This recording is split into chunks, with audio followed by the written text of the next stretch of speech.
જિલ્લા collector Shrimati Bhanuprabha madam પધારી ચૂક્યા છે, તો આપણે સૌ તાળીઓના ગણગણાટથી તેમનું હાર્દિક સ્વાગત કરીએ.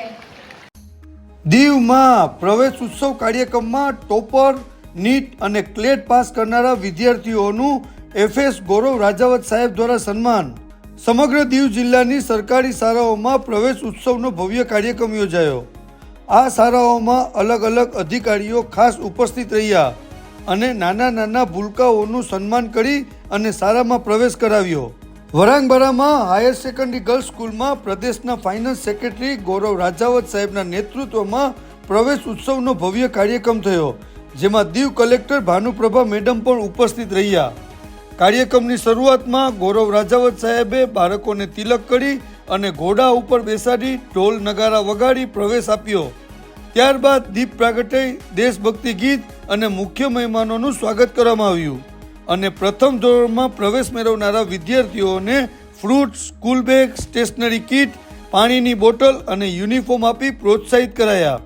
તેમજ ધોરણ 3 થી 12ના ટોપર્સ વિદ્યાર્થીઓને પુરસ્કાર આપી સન્માનિત કરાયા અને 2023-24માં ક્લેટ પાસ કરનારા 8 વિદ્યાર્થીઓ અને એનઆઈએફટીના 4 વિદ્યાર્થીઓને પણ સન્માન કરાયા. આ દરેક વિદ્યાર્થીઓએ પ્રશાસક પ્રફુલ્લ પટેલ સાહેબનો હૃદયપૂર્વક આભાર માન્યો. આ પ્રસંગે કલેક્ટર ભાનુપ્રભા મેડમે દીવમાં શિક્ષણ ક્ષેત્રે જે પ્રગતિ થઈ છે અને સારા પરિણામથી દીવનું નામ રોશન કર્યું છે, જે પ્રશાસક પ્રફુલ્લ પટેલ સાહેબના કુશળ માર્ગદર્શનને આભારી છે અને ભવિષ્યમાં પણ વિદ્યાર્થીઓ વધુને વધુ બેસ્ટ કરે તેવું કલેક્ટર મેડમે જણાવ્યું. ત્યારબાદ મુખ્ય મહેમાન રાજાવત સાહેબના હસ્તે ધોરણ 8ની વિદ્યાર્થીનીઓને સાયકલ આપવામાં આવી અને વૃક્ષારોપણ કરવામાં આવ્યું. ત્યારબાદ દરેકે તિથિ ભોજન કર્યું. દીવ જિલ્લામાં કુલ 949 વિદ્યાર્થી ભાઈ બહેનોને પ્રવેશ આપ્યો. સમગ્ર દીવ જિલ્લામાં આ પ્રવેશ ઉત્સવને સફળ બનાવવા શિક્ષણ વિભાગના અધિકારીઓ અને કર્મચારીઓએ ખૂબ જ જહેમત ઉઠાવી.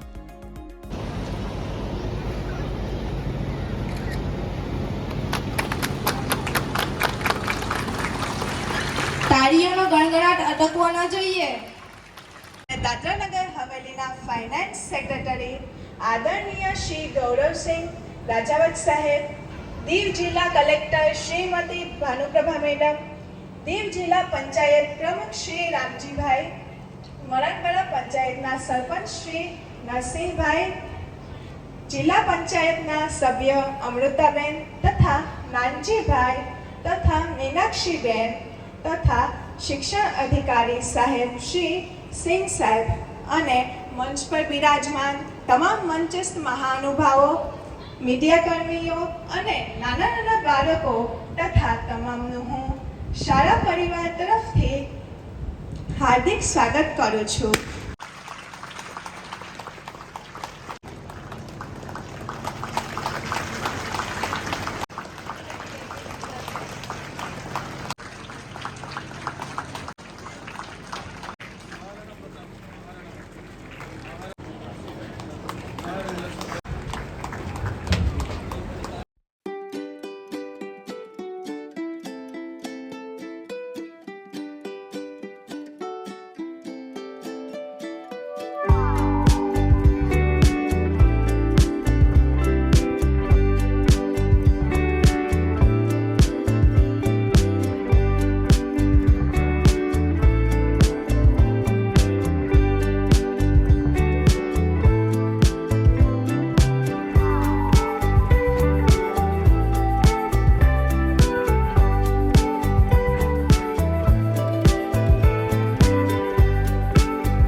आज के कार्यक्रम के मुख्य अतिथि श्री गौरव सिंह राजावत साहब, हमारे फाइनेंस सेक्रेटरी, डिस्ट्रिक्ट पंचायत के मेंबर्स, हमारे डिस्ट्रिक्ट पंचायत के प्रेसिडेंट साहब, हमारे सरपंचगण, शिक्षा विभाग के सभी अधिकारी, एसएमसी के मेंबर्स, प्रिंसिपल, हमारे टीचर्स, स्कूल के बच्चे, स्पेशली जो नए बच्चे हैं जो आज पहली बार स्कूल आए हैं, आज उनका पहला दिन है स्कूल में, और उनके माता पिता, सभी अभिभावक, आप सबका आज के कार्यक्रम में बहुत स्वागत है।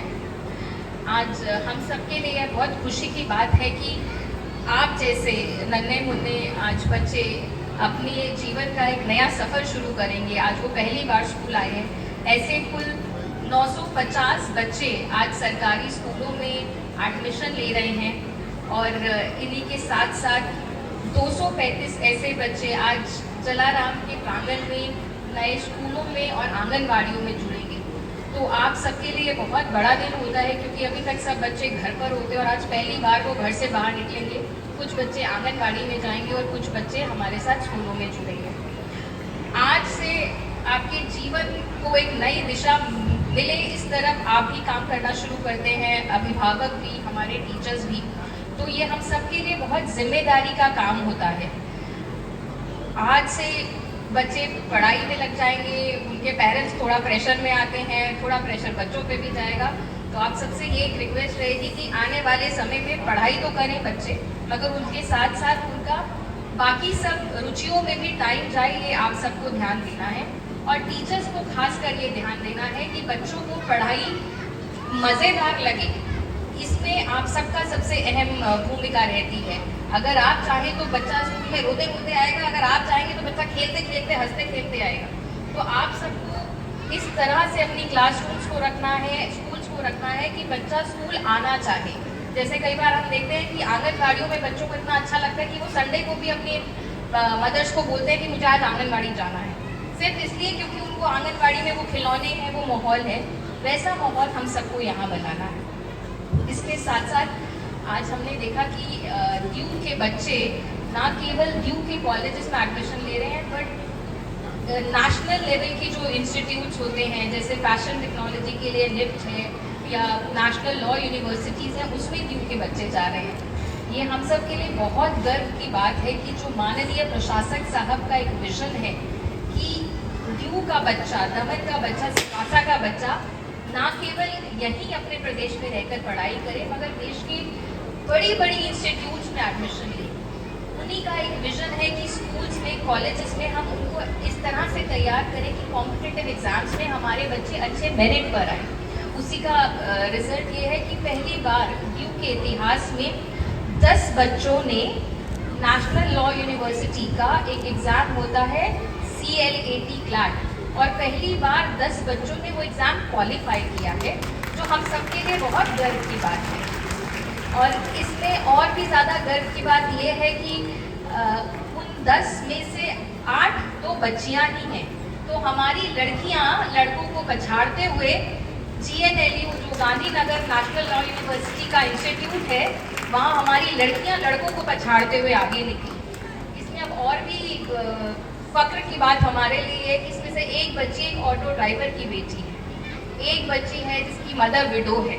तो अपॉर्चुनिटी दी और उन बच्चों ने इतनी मेहनत करी कि कैसी भी सिचुएशन हो उससे आगे निकल कर आई। लड़कियों ने दिखा दिया कि अगर हमें आप एक मौका देंगे हम आगे निकलेंगे। इसी तरह पहली बार ड्यू के इतिहास में निफ्ट के बच्चों ने निफ्ट का एग्ज़ाम दिया और क्वालिफाई किया, और आज वो national institute of fashion technology join करने जा रहे हैं। और ये फिर से पहली बार हो रहा है कि जब हम बच्चों को बताने गए कि निफ्ट का एग्ज़ाम हो रहा, आप अपीयर हुए, तो आधे बच्चों को पता भी नहीं था क्या होता है निफ्ट, फैशन टेक्नोलॉजी क्या होता है। और आज देखिए 8 सीटों में से 4 सीट्स तो ड्यू ने ले ली, तो दमन और सिलवासा के लिए कुछ ज़्यादा बचा नहीं। इसी तरह हमारे बच्चों ने नीट का जो रिज़ल्ट अभी पिछले हफ्ते आया, उसमें इतना अच्छा परफॉर्म करा है कि पिछली बार से ज़्यादा बच्चे इस बार ड्यू के नमो मेडिकल कॉलेज ज्वाइन करने वाले हैं। पिछली बार शायद 12 थे, इस बार 15 बच्चे हमारे अपना नमो मेडिकल कॉलेज सिलवासा ज्वाइन करेंगे। नर्सिंग में, इंजीनियरिंग में भी बच्चों का जो दीव से नंबर है वो बढ़ता जा रहा है। तो कई बार लोगों को लगता था कि दीव के बच्चे तो कुछ नहीं करते हैं, बट अब हम यहाँ से बताना चाहेंगे कि प्रशासक साहब का जो सपना है कि हमारे दीव के बच्चे भी बॉम्बे में, दिल्ली में वहाँ जाके पढ़ाई करें, नौकरी करें, अब वो साकार हो रहा है ना। और प्रशासक साहब का हमें इसलिए भी यहाँ से धन्यवाद करना चाहिए कि देखिए, एक होता है कि स्कूल बना दिया उन्होंने, फिर उन्होंने स्कूल में कहा कि सब बच्चों को हम स्टेशनरी देंगे, बैग देंगे, जूता, यूनिफॉर्म, किताबें सब देंगे। उसके बाद उन्होंने ये भी कहा कि यहाँ पर नहीं रुकना है, हमें इन लोगों को, बच्चों को अच्छे से पढ़ाना है ताकि ये सारे कॉम्पिटिटिव एग्जाम क्लियर करें, और बच्चों ने एग्जाम क्लियर करे। उसके बाद कुछ बच्चों ने ये प्रॉब्लम रखी कि हमारी फाइनेंशियल हेल्थ इतनी अच्छी नहीं है कि हम उसकी फीस पे कर सकें, जैसे निफ्ट में या इसमें हमारे GNLU कॉलेज में। तो प्रशासक साहब का एक बहुत अच्छा इनिशिएटिव ये था कि उन्होंने जो बड़ी इंडस्ट्रीज़ हैं उनके ओनर्स, उनके ट्रस्टीज़ से बोला कि आप हमारे बच्चों को उनकी पढ़ाई के लिए स्पॉन्सर करें। तो आज माननीय प्रशासक साहब के एफर्ट की वजह से हमारे जो बच्चे निफ्ट में जा रहे हैं, जो बच्चे NLU में जा रहे हैं, उनकी पहली फीस भी दी जा चुकी है, और ये उनके पेरेंट्स को नहीं खर्च करना पड़ा। ये सब प्रशासक साहब के एफर्ट की वजह से प्रशासन ने बच्चों के लिए किया। उसके बाद वो यहाँ भी नहीं रुके, बच्चा कॉलेज में पहुँच गया, उसकी फीस भी जमा हो गई, वो पढ़ाई भी कर रहा है। फिर उन्होंने कहा इस बच्चे की प्लेसमेंट का क्या। तो प्रशासक साहब ने, जैसे कि नर्सिंग कॉलेज जो पुराना है NLU का, तो और निफ्ट का बैच अभी लास्ट आना बाकी है, तो नर्सिंग कॉलेज की बच्चियों की जो नर्सिंग कर रही है, उन बच्चियों की इंटर्नशिप बॉम्बे में और गुजरात के बड़े बड़े हॉस्पिटल्स में करवाई उन्होंने, उनके एफर्ट से। और आज आप मानेंगे भी कि हमारी नर्सिंग की जो ग्रेजुएट है वो वापस सिलवासा में या दमन में नौकरी नहीं करना चाहती, वो बॉम्बे में और बड़े बड़े शहरों में नौकरी कर रही हैं। और हम ये भी देखते हैं कि जो 3-4 साल पहले हमारी ग्रेजुएट थी नर्सिंग की, वो आज दुबई में और मिडल ईस्ट में हॉस्पिटल्स में जॉब कर रही हैं। तो ये हम सबके लिए कितनी फ़ख्र की बात है कि हमने बस एक काम किया कि हमने मेहनत करी और पढ़ाई करी। उसके बाद कॉलेज में जाना, कॉलेज की फीस का, कॉलेज में इंटर्नशिप का, और उनको भी आगे से हमेशा ये डायरेक्शन रहता है कि हमारे बच्चों को अच्छे से अच्छा एक्सपोजर मिले, अच्छी से अच्छी जगह को इंटर्नशिप करें। तो अगर आप थोड़ी भी काबिलियत रखते हैं और मेहनत करते हैं, तो प्रशासक साहब ध्यान रखते हैं कि उनका एक भी बच्चा जो मेहनत किया है उसका मेहनत वेस्ट ना जाए।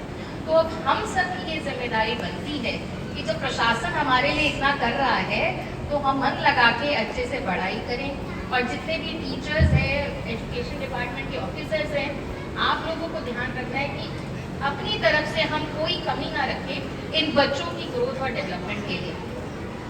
इसी का एक उदाहरण और भी है कि दीव के इतिहास में जो कक्षा 10वीं और 12वीं का बैच था दोनों, उन्होंने इतना बढ़िया परफॉर्मेंस दिया कि इस बार ना केवल यूटी में बल्कि पूरे गुजरात में सबसे अच्छा परफॉर्मेंस हमारी दीव डिस्ट्रिक्ट का रहा।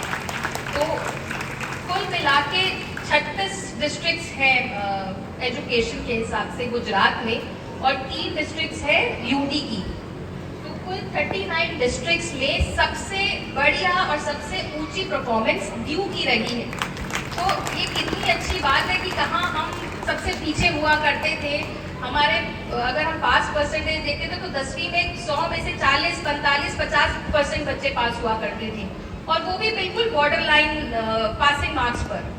आज ये है कि हमारे 10वीं में 98% बच्चे पास हुए, और उन्होंने इंडिविजुअल अगर उनके मार्क्स देखे तो उन्होंने 96-98% मार्क्स भी लिए हैं सब्जेक्ट्स में। इसी तरह 12वीं में पहले कहाँ 100 में से 65% बच्चे पास हुआ करते थे, वो भी आर्ट्स और कॉमर्स लेके कि जैसे तैसे पास हो गए। आज 12वीं में पूरा यूटी का टॉपर मेहुल हमारे कॉलेज, हमारी टीम से निकला। पहली बार ऐसा हो रहा है कि 94% बच्चे पास हो रहे हैं, और जो फेल भी हुए हैं बिल्कुल मार्जिन पर फेल हुए हैं। तो दीव डिस्ट्रिक्ट ने अब एक उदाहरण बिल्कुल सेट कर दिया है कि एजुकेशन में हम अपनी यूटी में तो सबसे ऊपर है ही है, गुजरात की भी बहुत अच्छी डिस्ट्रिक्ट से ऊपर चले गए हैं, मगर यही हमें कंटिन्यू रखना है। और प्रशासक साहब जो हमेशा कहते हैं कि हमें बिल्कुल बेस्ट में बेस्ट करना है, वो हमें आगे कंटिन्यू रखना है और कोशिश करेंगे कि 2025 में जब मार्च में रिजल्ट आए हम 100% पास परफॉर्मेंस रखें। मतलब अगर सब मेहनत करें और सब अच्छा रहा तो हो सकता है दीव पूरे देश का एक ऐसा जिला बन जाएगा जहां 10वीं और 12वीं में एक भी बच्चा फेल नहीं हो। तो इस तरह हम मेहनत करेंगे। अब इसी मेहनत को और हेल्प करने के लिए देखिए कितना अच्छा प्रशासक साहब ने हमें गिफ्ट दिया कि छोटे से दीव के छोटे से वनक बारा में उन्होंने हमारे लिए इतना बड़ा स्कूल का काम स्टार्ट करवाया है ना। आज कुछ 10,500-11,000 स्क्वायर मीटर के एरिया में उन्होंने वनक बारा में स्कूल का कंस्ट्रक्शन स्टार्ट किया और ये स्कूल कोई छोटा मोटा स्कूल नहीं बन रहा। इस स्कूल में लगभग 90 रूम्स हैं, मतलब 70-72 क्लास रूम्स हैं। उसके अलावा बहुत एडवांस लेबोरेटरीज बनाई जा रही हैं, कंप्यूटर रूम्स बनाए जा रहे हैं, प्रिंसिपल्स और टीचर्स के लिए अच्छी फैसिलिटीज वाले स्टाफ रूम्स बनाए जा रहे हैं। तो प्रशासन इस तरफ लगा है कि भले ही एरिया कितना खराब हो या कैसी भी स्थिति रही हो, आने वाले समय में उस एरिया के बच्चों को हर तरह से वो फैसिलिटी दी जा सके जिससे वो आगे कुछ बेहतर कर सके। इसी तरह हमारा जो वर्ली माता है, हमारे वाड़ी विस्तार का सबसे बड़ा स्कूल था, उसको अब और भी बड़ा किया जा रहा है। वो हमारे दीव का सबसे बड़ा स्कूल बनेगा, लगभग 11,000 स्क्वायर मीटर, मतलब इस स्कूल से लगभग 3 गुना बड़ा स्कूल बनेगा जिसमें 60 क्लासरूम्स बन रहे हैं। 60 रूम्स बनेंगे, सारी मॉडर्न फैसिलिटीज होगी। 1ली से 12वीं तक हम CBSE का एफिलिएटेड स्कूल होगा। इंग्लिश मीडियम हम कोशिश करेंगे करने की, ताकि हमारे सभी बच्चे दीव के वाड़ी विस्तार के, कभी किसी को ये ना लगे कि मुझे गुजराती मीडियम में पढ़ना पड़ा, आप सब के लिए इंग्लिश मीडियम की भी सुविधा रखी जाएगी।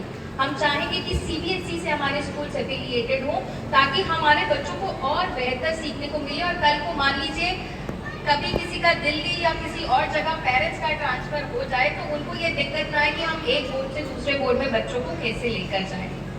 इसलिए अब हमारा काम उन्होंने बहुत आसान कर दिया है, मगर जो हमारे हिस्से का काम है वो हमें बहुत बखूबी से निभाना होगा। इसी के साथ एक और बहुत गर्व की बात है हमारे लिए, जो हमारी आंगनवाड़ी बहनों ने करके दिखाया है। आज बहुत सारे बच्चे ऐसे भी हैं जो आंगनवाड़ी में जुड़ेंगे और ऐसा कहा जाता है या सोचा जाता है कि आंगनवाड़ी में तो बस फ्री का खाना मिलता है, राशन मिलता है, महिलाएं जाती है खाना खाकर आ जाती हैं। ऐसा नहीं है। पिछले 1 साल में प्रशासक साहब ने 15 अगस्त 2023 को खानवेल के प्रांगण से बोला था कि हम अपने प्रदेश को कुपोषण मुक्त बनाने की कोशिश करेंगे और दीव ने इस दिशा में बहुत बेहतरीन काम किया है। तो जैसे कुपोषण आमतौर पर हम समझते हैं कि बच्चे का कद नहीं बढ़ रहा है या बच्चे का वजन नहीं बढ़ रहा है, बच्चा अपनी हाइट तो बड़ा हो गया पर वजन में कम रह गया, या बच्चे की उम्र बढ़ रही है, वजन नहीं बढ़ रहा, हाइट नहीं बढ़ रही। तो अगस्त में जब प्रशासक साहब ने ये विजन हमें दिया कि हमें कुपोषण मुक्त होना है, हमारे दीव में लगभग 25% बच्चे कुपोषित थे किसी ना किसी तरह से। किसी की हाइट कम थी, किसी का वेट कम था, ऐसे 28% बच्चे थे। आज 8-9 महीने की मेहनत के बाद हमारी आंगनवाड़ी वर्कर्स ने, बहनों ने इतना काम किया कि वो 28% आज घटकर केवल 8.5% रह गया। तो हम जो सर का सपना है ना कि हर चीज में, हर डायरेक्शन में हमारी यूटी शुड बी बेस्ट, हम उस डायरेक्शन में और आगे बढ़ रहे हैं। तो हम 28% से कुपोषण को घटा के 8.5% पर ले आए। अब थोड़ी और मेहनत करेंगे, अगले 2-3 महीनों में तो हो सकता है अगस्त तक हम इसको और घटा के 2-2.5% पे ले आए।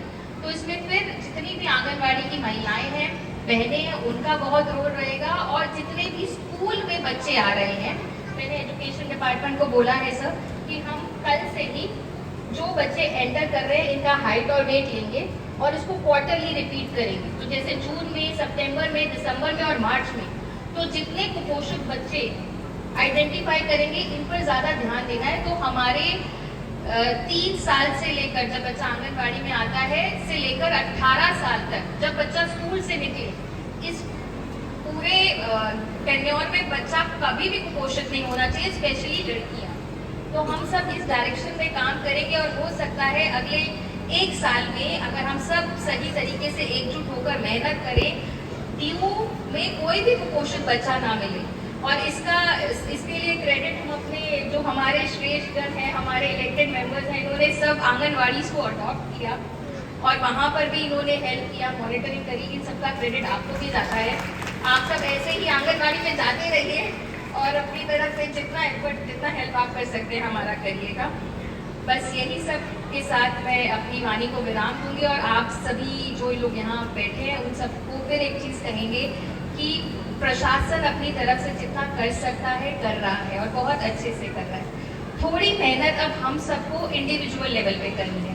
टीचर को और कमिटमेंट से पढ़ाना है, पेरेंट्स को और सीरियसली अपने बच्चों को ध्यान देना है।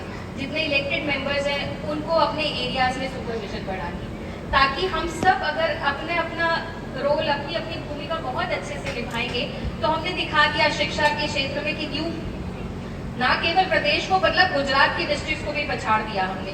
अगली बार पोषण के और बाकी सभी एरियाज में भी हमें बाकी सब डिस्ट्रिक्ट से अच्छा परफॉर्म करना है। उसी मोटिवेशन के साथ हम सब काम करेंगे। Thank you.